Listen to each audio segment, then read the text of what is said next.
my name is Hannon. I come from a strange mix of backgrounds. I currently work in the private sector in communications. No, nor do I. And I am also a community activist, particularly around LGBTQ issues within Brighton and London. And my favourite job, as all millennials have side hustles, is comedy performer and teacher. So I'm hoping that this will be relatively informative and relatively humorous, okay? On a scale of 1 to 10, how funny have I been so far? 9.5. Thank you very much. Again, as an affirmation junkie, this is the kind of feedback I need so early on into the session. I'm also upsetting our lovely camera person here by moving around and almost, oh God, that's awful. Not you, your work is sterling. You're so hardworking, but it's just the face. So the other thing I haven't mentioned yet is that I identify as non-binary. Yay! All the NBs say yay! Yay! And all the rest of you, what on earth is a non-binary? I've got the L, I've got the G, I've just about got the B and the T, and now you're introducing non-binary. What on earth is that? Well, it's interestingly an interesting fact that more people believe in unicorns than they do in non-binary people. Now, I don't see any unicorns in here, but I do see a few non-binary people. What is non-binary? Well, non-binary is me. We are human, we are real, we aren't scary, as the Daily Mail will have you believe. We don't sort of creep around in the dark, getting into your same-sex wards, causing mischief.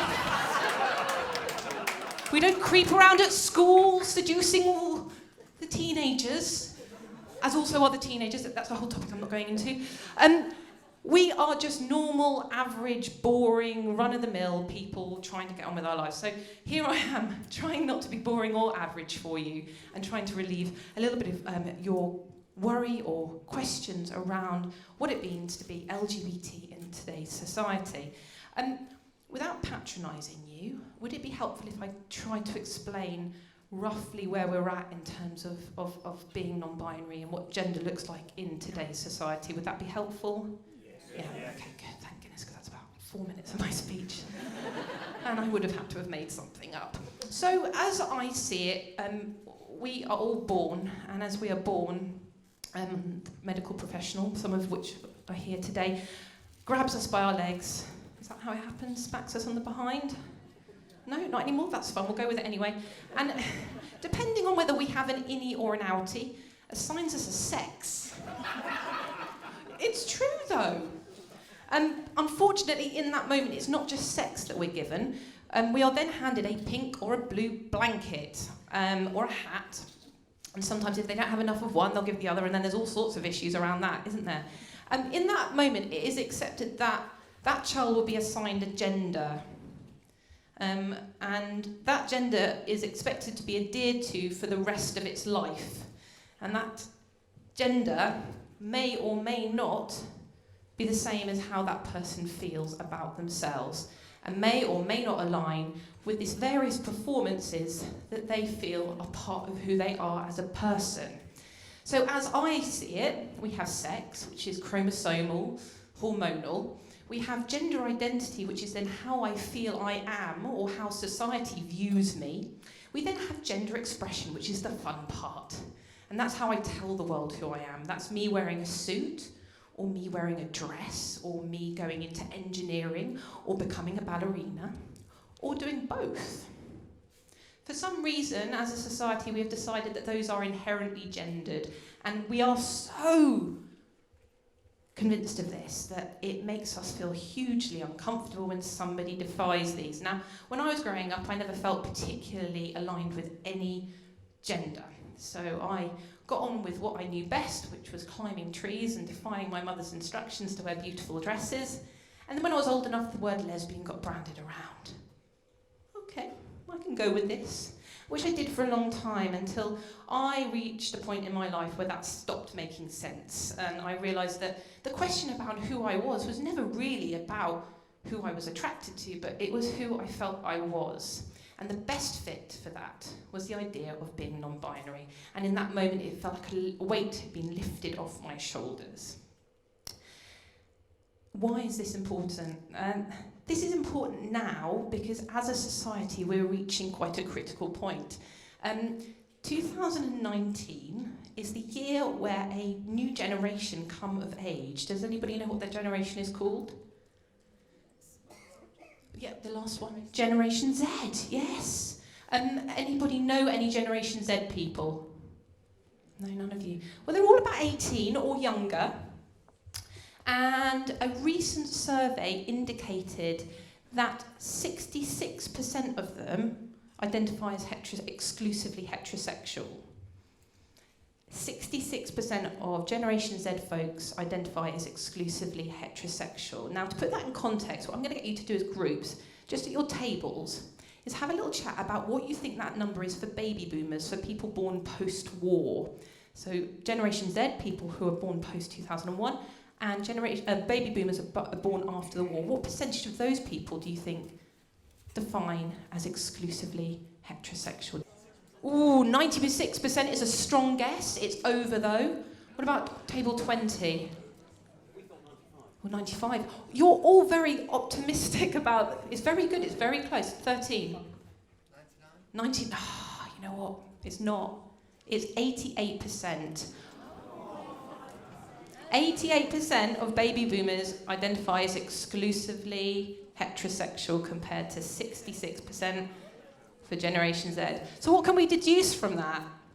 The agenda is working. People are getting gayer. It's true. But you know what? There's another really important statistic which means a lot, I think. Is that 54% of Generation Z people know someone who identifies as non-binary and uses gender-neutral pronouns. So over half of people coming of age this year, who will be going to university this year, who will be entering the workforce, know and understand what non-binary means. More than that, they are more likely than ever, than any other generation, to identify as something other than heterosexual.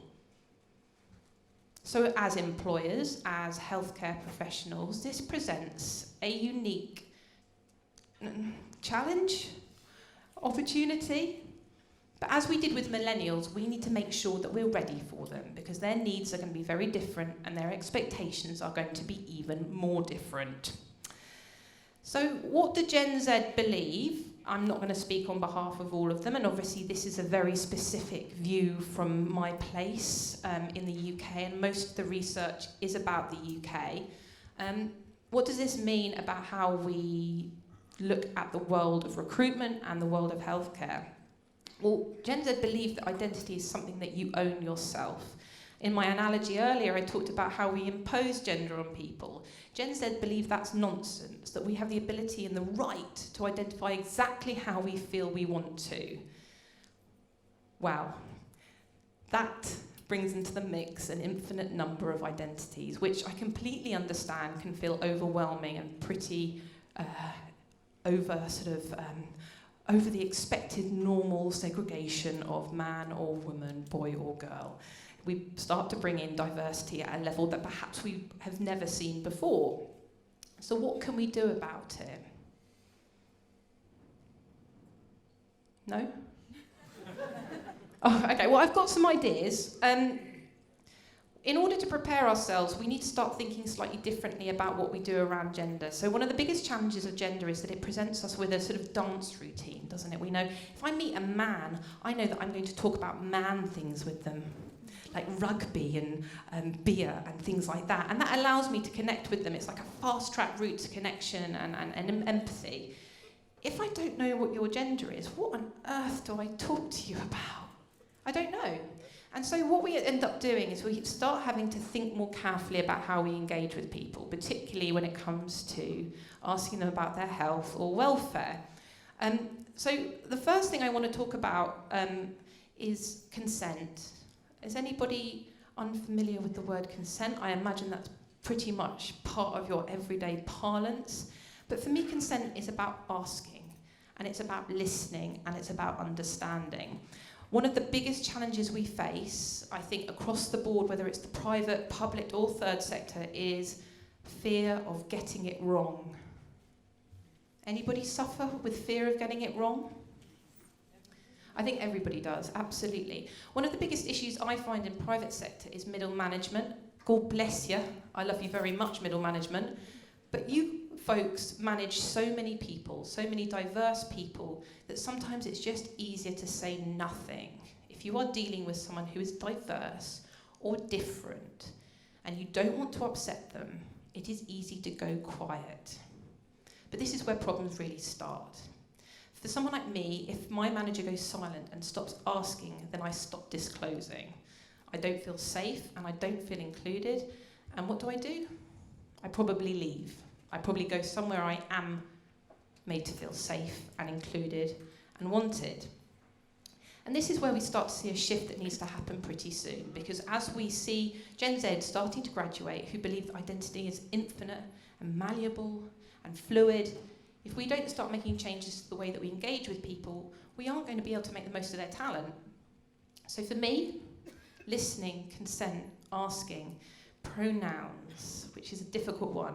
And in a moment, thank you to everyone who's done this. Put a question into my box, and I will be answering as many of them as I can. I'm sure pronouns will come up. How do you talk to someone about what pronouns they use, and how do you even engage with that? It's very important that we do, though, because if we don't, like I said, we start to face what I call, I don't even know what I call it actually, hang on. So exit or conform model, right? So let's for a moment think about what happens if I'm a diverse person entering the workforce. I might even be called a token hire, because of some wonderful diverse recruitment tactics that have been employed that have gone into the local community and targeted wonderful BAME talent or gender diverse talent or any other kind of wonderful diversity factor. And I'm hired into a team, and my employee life cycle starts there. And I enter into a team where the manager suffers from a terrible case of fear of getting it wrong. And in so, I join a team and I'm presented with a couple of options. One, I change, I conform and be like everybody else. I go back into the closet, or I minimise my cultural background, or I make light of any access requirements I might have. And in so I feel detached, disempowered, and quite frankly, all the benefits of a diverse team are lost in that moment. Or, as I said, I exit, I leave. What can we do about that? Well, the onus is on us to make sure that we keep engaging with middle managers, that we keep engaging with our local communities, the ones that we serve and the ones that we recruit from, in order to fully understand what it is that we need to do to make people feel included. It's not simple stuff, unfortunately. The never say never generation might also change. Gen Z aren't going to be straight the rest of their lives. They aren't going to be queer for the rest of their lives, and we need to keep the discussion going and accept that people's identities will shift, and we can only do that with consent by actively listening and consulting and hearing from our local communities. You're pleased to know that's the earnest bit over.